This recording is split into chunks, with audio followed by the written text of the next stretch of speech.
शांति प्रसाद जी, क्या कहना चाहेंगे? अभी आपने प्रदेश मंत्री कांग्रेस पार्टी की ओर से नवीन जोशी जी को भी सुन लिया, लेकिन बड़ी बात है कि सुनवाई होती है, फर्जीवाड़े पर आखिर रोक कब लग पाएगी, अपने आप में बड़ा सवाल है। और पूरी तरीके से कब इससे मुक्त हो पाएगा प्रदेश, क्योंकि अलग अलग समय पर ऐसे घोटाले सामने आते रहते हैं, लोगों का पैसा जाता है, लोग सामने आते हैं, शिकायतें होती हैं, लेकिन फिर वही हाल होता है, फिर कोई नई कंपनी आती है और ऐसे ही पैसे हड़प कर चली जाती है। अनम्यूट कीजिए, अनम्यूट कीजिए। अनम्यूट है जी, बोलिए बोलिए। देखिए गरिमा, सबसे पहले तो हाई कोर्ट के माध्यम से राहत की सूचना मिल रही है। सीबीआई जांच होगी तो कई चेहरे सामने आएंगे। ये दौर इस समय लूट का है। जनता को लालच में फंसाकर लूटा जा रहा है, चाहे वो सत्ताओं के द्वारा हो, चाहे भ्रष्ट ठेकेदारों के द्वारा हो, या फिर इस तरह की कंपनी, कॉर्पोरेट कंपनी खोलकर गरीब जनता से पैसे लूटने का मामला हो। ये दौर है और इस दौर में फंसता वही है जो लालच में होता है। पहाड़ के अंदर ये 15-16 सालों से लगातार चल रहा था। इसकी छोटी मोटी सूचनाएं पुलिस के नॉलेज में थी, एलआईयू के नॉलेज में थी, यहां तक कि स्थानीय विधायकों के भी नॉलेज में थी कि ऐसी कौन सी कंपनी है जो 5% से ज्यादा ब्याज देकर लाभ दे रही है, 3 साल में दुगना। ये कैसे संभव था? अगर सत्ता देश के अंदर होती, राज्य के अंदर होती, तो ये प्रथम चरण में ही पकड़े जाते। मगर क्या करें, बहुत सरल तरीका है गरिमा कि किसी पार्टी का मेंबर बन जाओ या किसी विधायक को, सरकार को थोड़ा सा पोषित कर दो, उसके बाद स्थानीय जनता को जी भर कर लूटो। क्या उत्तराखंड की सरकार लालच देकर सत्ता नहीं लूट रही है? क्या उत्तराखंड में किसी राष्ट्रीय पार्टी का मेंबर बनकर जमीनें नहीं लूटी जा रही है? क्या उत्तराखंड के संसाधनों में डाका नहीं पड़ रहा है? सब कुछ हो रहा है, चरित्र बदल बदल कर हो रहा है। कुछ लोगों ने ठगी को छोड़कर नेतागिरी स्वीकार ली, तो किन्होंने नेताओं को पोषित कर ठगी का रास्ता पकड़ लिया। परिणाम आपके सामने है। ये एलयूसीसी का जिस मामले पर आज ये डिबेट हो रही है, इसको लीड ले रही है सरस्वती देवी, परमिला रावत, संतोष भंडारी, उत्तराखंड के अंदर की ये महिलाएं सड़कों पे आंदोलन कर रही है और पुलिस ने भी कार्रवाई करी है। ऐसा नहीं है, कोटद्वार में अरेस्ट हुए हैं, पौड़ी में अरेस्ट हुए हैं, ऋषिकेश के अरेस्ट हुए हैं। और एम्बेसडमेंट एक्ट के तहत कोर्ट, क्योंकि देहरादून में लगती है पूरे उत्तराखंड में, तो 8-9 अपराधी यहाँ आकर जेल भी गए हैं। मगर फिर वही बात आती है कि जो इनका मूल किरदार था अग्रवाल, वो तो हजारों करोड़ों का घोटाला करके दुबई शिफ्ट हो गया।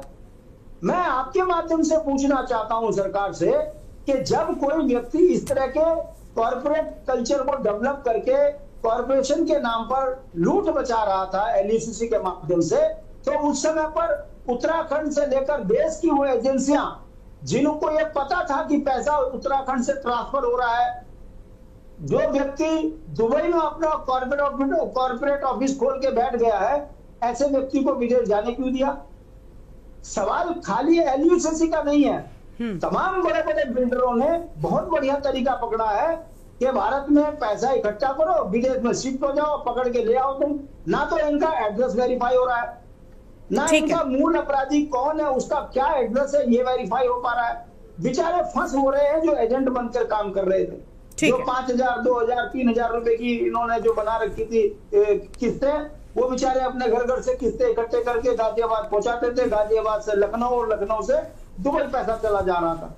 ये तो उत्तराखंड की महिलाएं, 2-2.5 हजार महिलाएं जब सड़कों पर रात दिन आंदोलन करने लगी, तब हाईकोर्ट ने संज्ञान लिया। कोई गया होगा, तब जाकर ये सीबीआई जांच की बात हो रही है।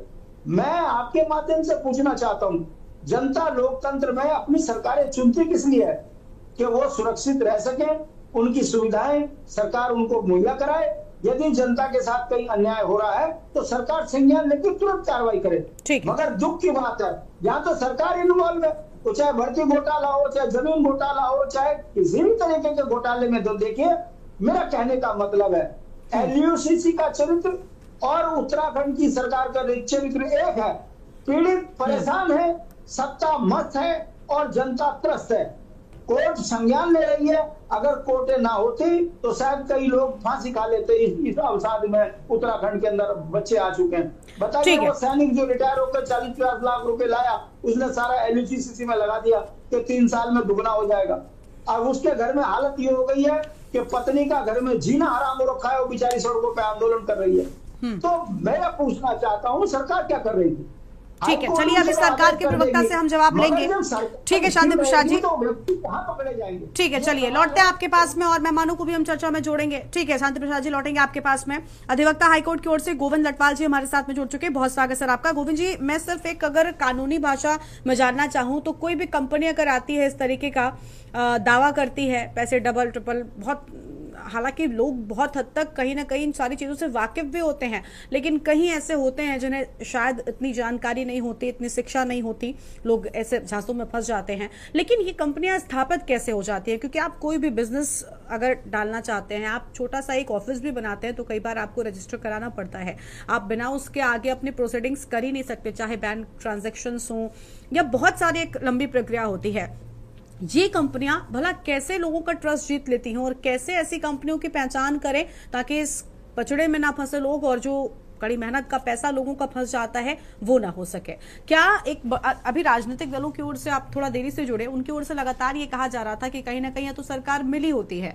क्या वाकई किसी भी प्रदेश की, मैं सिर्फ उत्तराखंड की बात नहीं करी, कहीं पर भी अगर कोई ऐसी कंपनियां आती है, फ्रॉड कंपनियां जो अपना बिजनेस बनाती हैं, क्या बिना सरकार की सहभागिता के ये संभव है कि वो वहां पर स्थापित हो, इतने सारे लोगों का पैसा ले और उसके बाद 9-11 हो जाए? गरिमा जी, आपने अपने शो में शिरकत करने का मौका दिया। आई होप मेरी आवाज आ रही है आप लोग को? जी गरिमा जी, इसमें अगर हम कानूनी रूप देखें तो इसमें एक्ट बड़े क्लियर है। अगर कोई भी सोसाइटी किसी भी प्रदेश में रजिस्टर होती है तो उसको राज्य की सोसाइटी जो अधिनियम है और जो केंद्र का अधिनियम बना है उसके अंतर्गत ही वो सोसाइटी रजिस्टर की जा सकती है।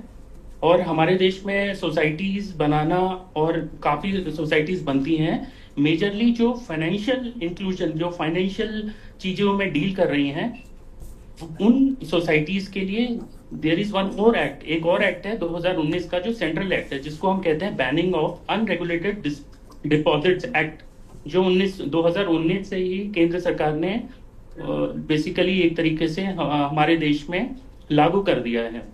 अब ये सोसाइटी किस तरीके, ये सोसाइटी पहले LUCC जो थी ये उत्तर प्रदेश में कार्य कर रही थी, इसका कार्यक्षेत्र उत्तर प्रदेश ही था। इन्होंने धीरे धीरे अपना कार्यक्षेत्र 2021 में उत्तराखंड और दिल्ली दोनों में किया। उत्तराखंड में इन्होंने, बिकॉज ये लोग अगर कोई भी सोसाइटी फ्रॉड करने के उससे उद्देश्य से आती है तो ये बड़े चेहरों को यूज करती है। इन्होंने काफी बड़े बड़े चेहरों को अपना ब्रांड एम्बेसडर बनाया, अपनी मार्केटिंग करी, 1-to-1 मार्केटिंग सेमिनार्स कराए, जिससे, और हमारे पहाड़ में उत्तराखंड में थोड़े से हमारे लोग भी काफी सीधे साधे होते हैं जो बड़ी जल्दी इन प्रलोभन में आ गए। और ऐसा नहीं है उत्तराखंड में ही होता है, जितने भी स्टेट्स में हम ऐसे घटनाएं सुनते हैं, there are ample number of states I would say, जहाँ पे बहुत सारे ऐसे घोटाले हो चुके हैं। और अभी भी हमारी कोशिश ये है, जब हमारे पास ये आशुतोष जी आए यहाँ पे ये जन याचिका लेकर, तो हमने भी कोर्ट को यही बोला, हाई कोर्ट को, और उच्च न्यायालय ने इस पे गंभीरता से निर्देश भी दिए कि ऐसी जो सोसाइटीज चल रही हैं उनकी भी एक कैटेगरी बनाई जाए एटलीस्ट उत्तराखंड में। और जो अभी ये घोटाला हुआ है कम से कम 230 करोड़ का, जो हमारे पास रिकॉर्डेड लिस्ट है, जो हमारे पास काफी भुक्तभोगी आए हैं, तो उन लोगों का पैसा कैसे CBI के जांच से निकाला जाए और उनको किस तरीके से बेसिकली जो उनके साथ फ्रॉड हुआ है उसको कैसे मिनिमाइज किया जाए और कैसे रोका जाए, इस चीज पे फिलहाल हाईकोर्ट ने